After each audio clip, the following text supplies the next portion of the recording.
Kalau 99-nya? 19 juga boleh.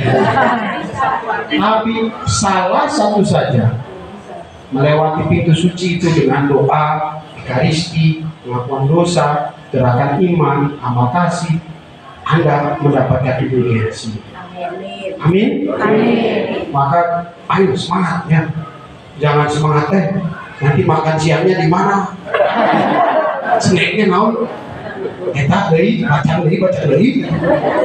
Enggak, tetapi ayo saya mau mendapatkan indulgensi dengan berziarah, mengunjungi pintu-pintu suci, mendapat rahmat pengudusan. Ya. Dikatakan salah satu saja pintu suci dari 9 itu sudah mendapat. Beda-beda. Kenapa bisa beda? Di Kuskupan Agung Jakarta, semua pintu gereja di dekanat-dekanat adalah pintu suci. Boleh dilewati. Jadi kalau Bapak Ibu nanti pakai paspor ini, bawa terus. Nanti ini katanya khusus yang pertama nih, kelompok pertama yang pakai paspor ya. Bawa terus. Bapak Ibu misalnya mau nengokin cucu ke Jakarta, bawa. Minta cetak tuh, cap deh, cap. Mau ke Purwokerto, mau ke sana beli mendoan, cap deh. Mau pergi ke Surabaya nengokin cucu, cap deh. Mau ke Papua, naon Papuanya, cap pokoknya, nggak apa-apa. Ya kita udah ada cap juga, kita punya cap. Itu apa yang bisa kita lakukan dengan berziarah 9 pintu suci. Berikutnya hatur nuhun.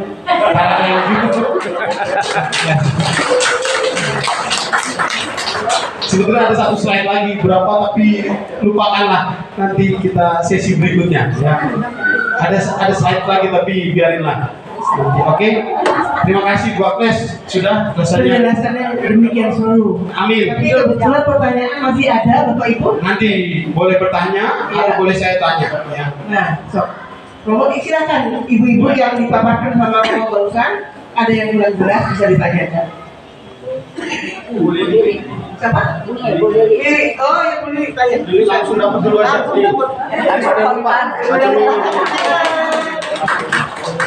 Saya mau nanya, kan kemarin KKIP udah 9 gitu. Bisa ada paspor, tidak kasih paspor. Sekarang saya mau nanya, kalau Imam minta paspor itu kemana?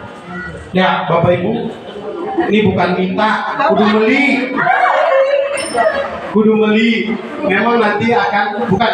Ini tidak ada can untung sama sekali.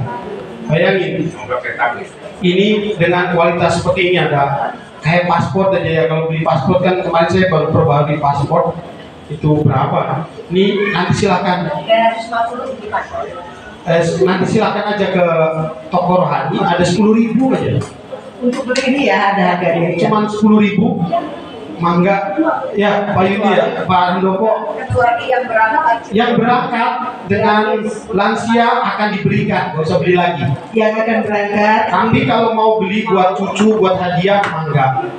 Tapi yang nanti ikut ziarah lansia dengan sendirinya udah dikasih, nggak usah beli lagi. Tapi kalau pengen nambah buat cucu, buat anak, buat siapa, mangga. Bu, kalaupun sudah waktu itu kemarin sudah berangkat ziarah deui. Ya sudah, memang itu kan simbolik saja Bu. Tidak usah terlalu kecewa. Mungkin ini kita agak telat dan memang ada momentum ini, ya nanti bisa dicap atau pas. Kalau enggak ya nggak apa-apa. Boleh. Oke. Itu.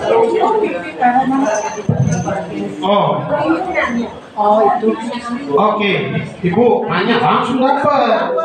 Tepuk tangan buat Ibu siapa? Ini dia. Tanya. Kenapa pembukaan pintu suci itu berbeda-beda setiap gereja? Kayak di Garut itu tanggal 5. Dan di tempat lain berbeda juga. Ya uskupnya oke, tepuk tangan dulu Bu Widya ya. Pertama memang kan itu Bapak Uskup Anton minta supaya saya pengen membuka dan mengunjungi itu. Ada yang memang kayak Keuskupan Agung Jakarta, mulai tanggal sekian semua pintu adalah pintu suci dan diberkati dibuka oleh pastor parokinya. Keuskupan Bogor mengatakan bukan pada gereja-gereja paroki, tapi tempat-tempat ziarah. Contoh Gua Maria, Taman Doa, apa itu di Keuskupan Bogor ya. Karena kita itu satu provinsi gerejawi. Jakarta, Keuskupan Agung, Bogor, Bandung, Suragan kita berdua. Tetapi uskup diosesa masing-masing keuskupan menentukan seturut apa yang menjadi kebijakan pastoralnya. Jadi tidak ada patokan anggarannya. Tapi Uskup Anton, Monsinyur Anton mengatakan gereja Keuskupan Bandung 9 gereja saya tentukan, dan saya Bapak Uskup Anton akan hadir untuk membuka secara pribadi lewat doa-doa dan ritual pembukaan pintu suci. Maka dibuatlah pintu. Kita dapat yang kedua. Mau kasih tahu nggak rahasianya?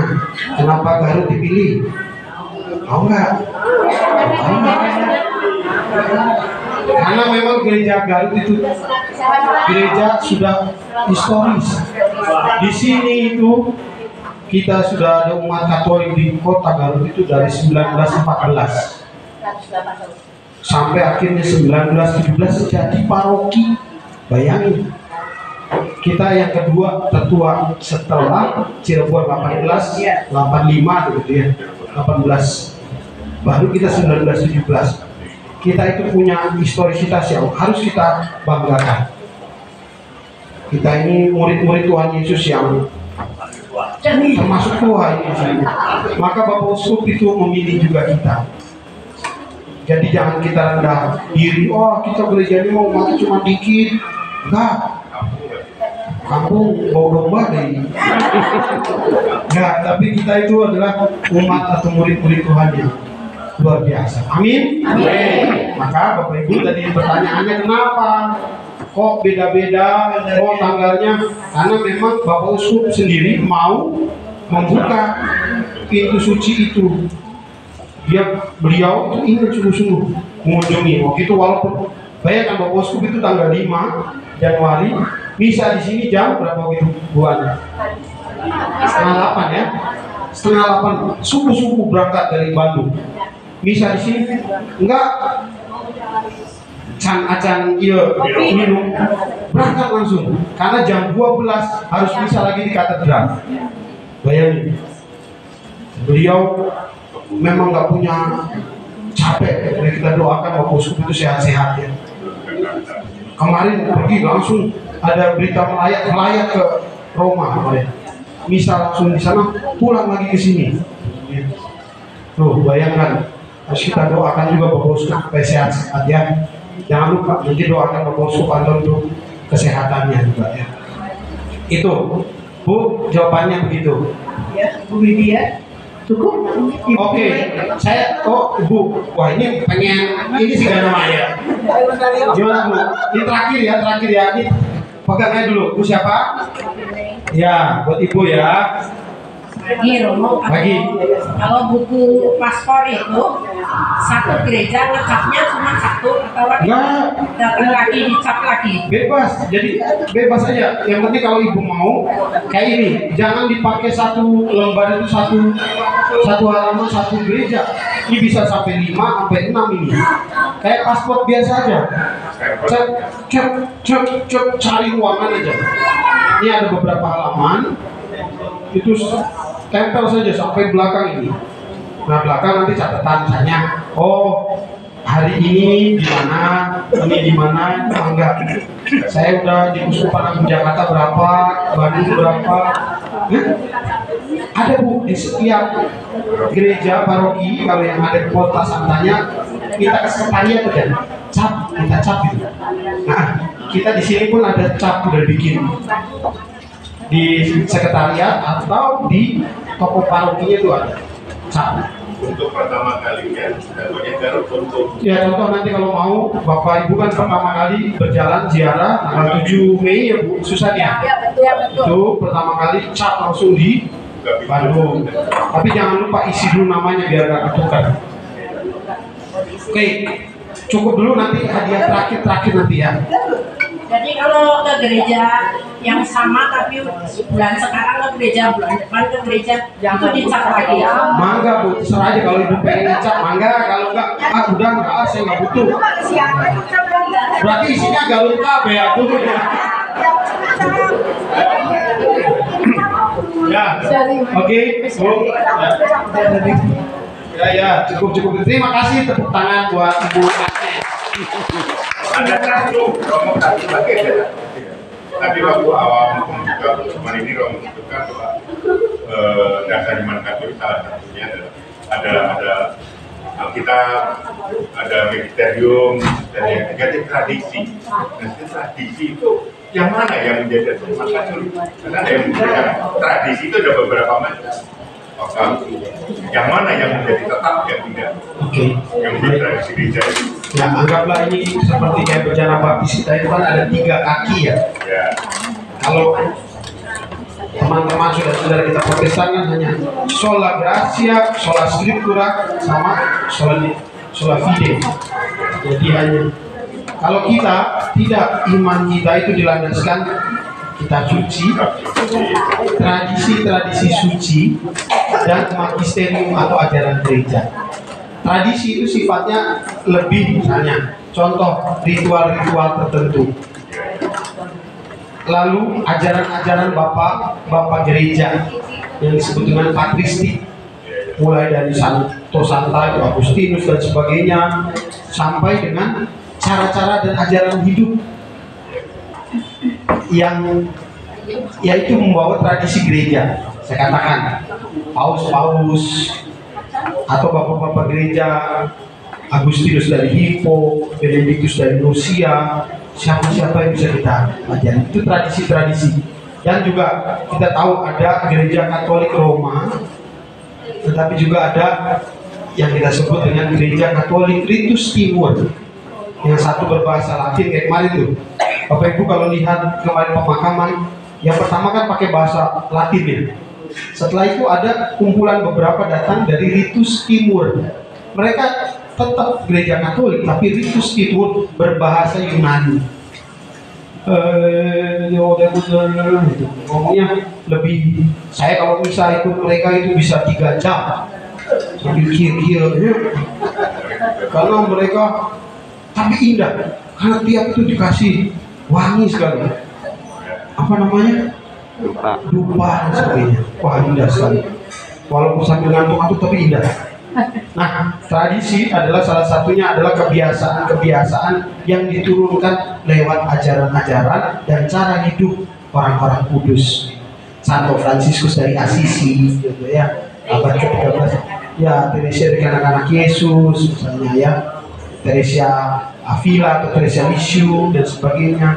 Itu mereka tradisi-tradisi lewat ajaran maupun teladan hidup orang-orang kudus. Magisterium biasanya ajaran-ajaran resmi gereja, doktrina. Magisterium. Ya. Yang diambil dari Injil kan? Ya, betul, dari Injil, tapi tidak tertulis di Injil. Kan bacaan hari ini juga dikatakan tidak semua itu tertulis dalam kitab suci, tetapi apa yang tertulis ini kuwatakan kepadamu dengan penuh iman. Dari Injil Yohanes tadi hari ini.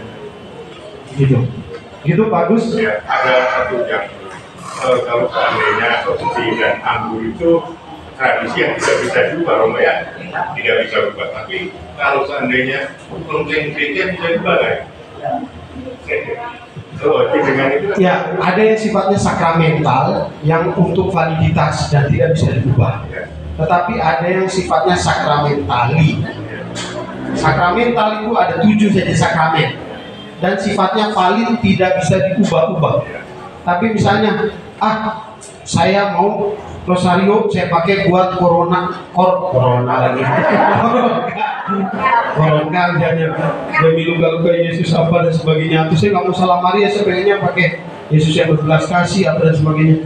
Itu kan sakramental. Bisa disesuaikan dengan tindakan dan kata-katanya. Tetapi sakramen, 7 sakramen itu plak, harga mati, tidak bisa. Contoh Ekaristi, Romo, ostima, mualkan yang sampai kecimpring lah, biar ada rasanya gitu. Atau becak kalau kata orang Cibubur ya, ada becak itu di Cibubur dimakan. Ya, benar. Iya Pak, ya. Karena becak kan dimakan di sana ya. Ya, Bu ya. Orang Cibubur kan makan becak. Betul. Nggak percaya, sok ke Cibubur sambil ziarah ya. Nah itu contoh. Begitu. Makasih, udah Pak ya. Kalau enggak nanti enggak pulang-pulang ya. Terima kasih. Terima kasih bagus jelas ya penjelasan dari Romo. Baik Pak Romo, terima kasih yang tak terhingga atas semua paparan Romo pada kami. Mari kita tanamkan dalam hati kita, ya. Dalam memasuki jubileum ini ada syaratnya yang tadi Romo sudah beritahu. Baik Romo, sebagai ungkapan rasa terima kasih kami semua atas penjelasan yang sudah Romo sampaikan. Kami ada sedikit kenangan Romo. Kenangan ini akan disampaikan oleh Bapak Hasim dan Ibu Hasim.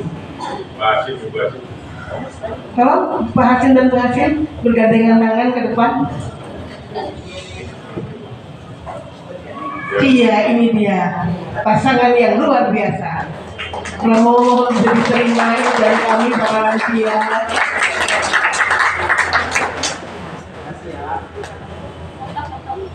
Foto-foto dulu. Iya, foto dulu ya.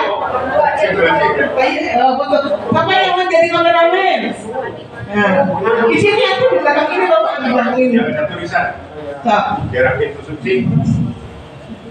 3,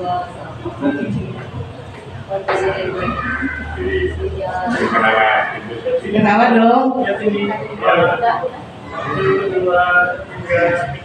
Oh.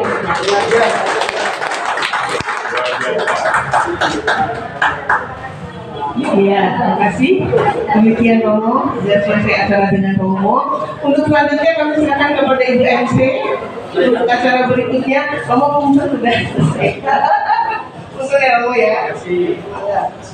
Kembali ke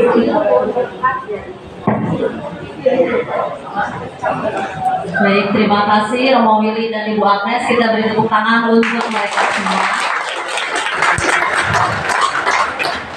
Semoga pemaparan dari Romo Willy memberikan kita menambah pengetahuan kita semua dan semakin bersemangat untuk bersiarah pintu suci.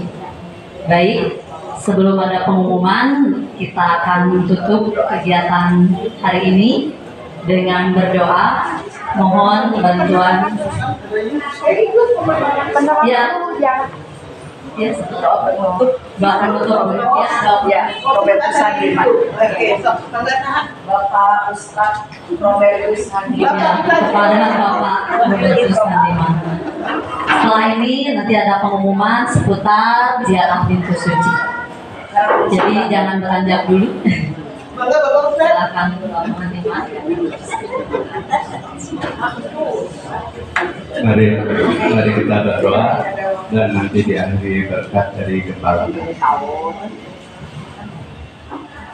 Dalam nama Bapa dan Putra dan Roh Kudus. Amin. Tuhan, kami bersyukur untuk segala pencerahan yang sudah diberikan oleh Romo Willy. Juga kami bersyukur untuk kehidupan sampai saat ini yang Tuhan percayakan. Juga kami bersyukur untuk nafas kehidupan yang penuh pengharapan. Dan sebelum kami kembali, berkatilah kami semua melalui gembala kami. Tuhan bersamamu Dan bersama semoga saudara-saudari sekalian, kita, keluarga kita, segenap orang-orang yang kita kasih dan kita doakan, senantiasa dilindungi, dibimbing dan berkat oleh Yang Maha Kuasa, Bapa dan Putra dan Roh Kudus. Amin. Terima kasih semuanya. Terima kasih Romo, terima kasih Pak Handiman. Baik, saya panggilkan Pak Yudi untuk memberikan penjelasan seputar ziarah pintu suci. Baik, terima kasih Romo dan Bapak Ibu sekalian. Seperti tadi disampaikan, sebagai wujud aksinya, tadi kita mendengarkan paparannya kan seperti apa dari Romo. Nanti dari tim lansia akan mengadakan ziarah ke pintu suci yang di Keuskupan Bandung itu ada 9 tadi. Nah, untuk pertama kita akan 4 dulu di Bandung. Mungkin pertama kita akan ke Buah Batu, Paroki Hati Tak Bernoda Santa Perawan Maria Buah Batu.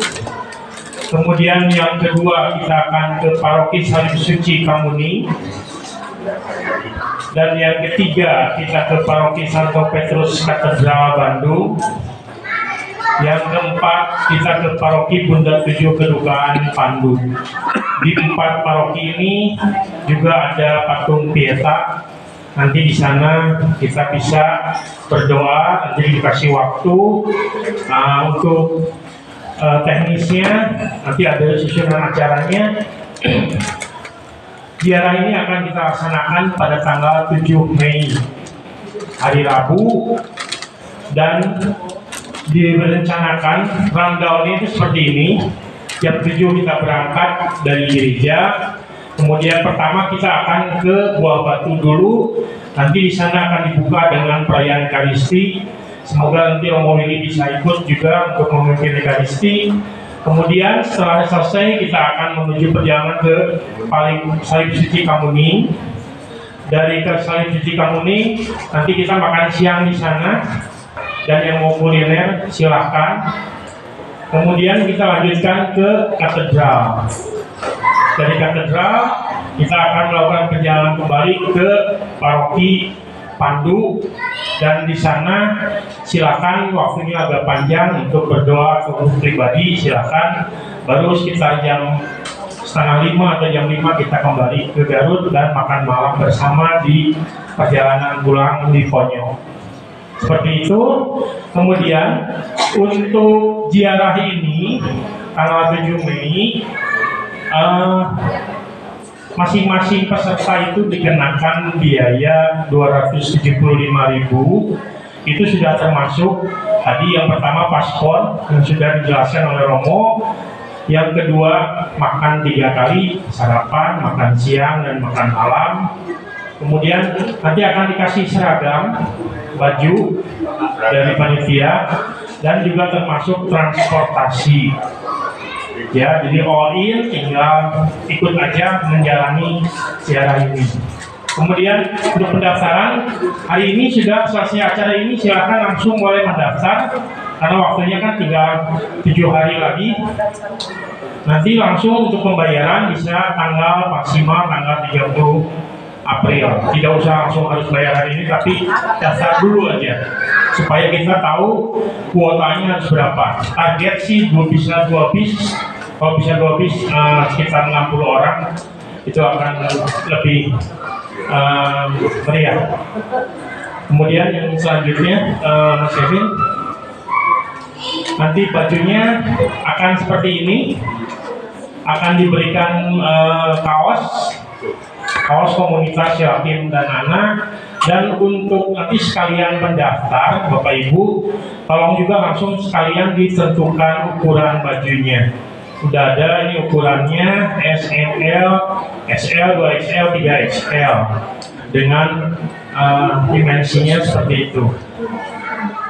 Baik, itu aja informasi singkatnya. Ada pertanyaan? Ada pertanyaan? Paham ya? Ada pertanyaan? Semoga kita semua dalam keadaan sehat sehingga bisa mengikuti acara ini. Kalau tidak ada, ya,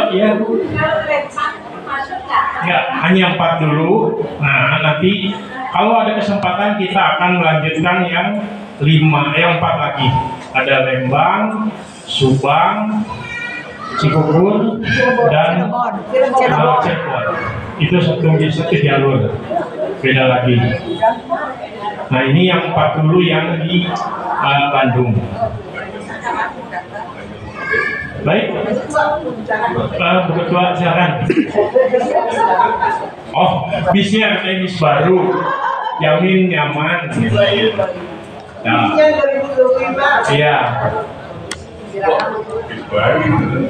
Oke. Semoga semua bisa ikut serta dan memang auditorium ini kita semua bisa menjalankannya dengan baik.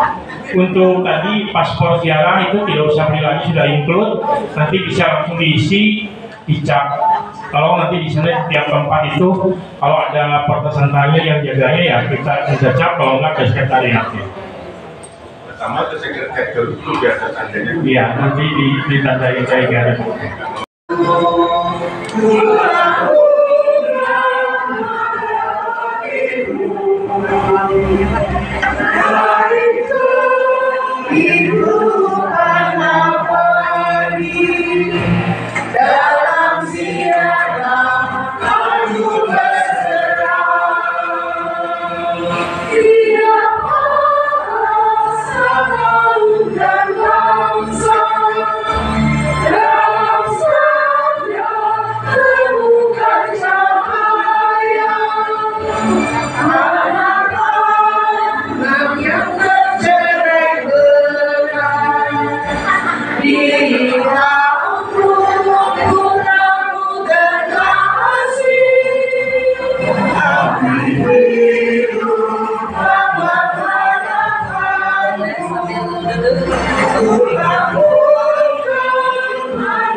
Sudah selesai. Ikan koi berenang mundur, tupai melompat di jalan mendaki. Veronica di sini pamit undur. Terima kasih, sampai jumpa lagi. Tuhan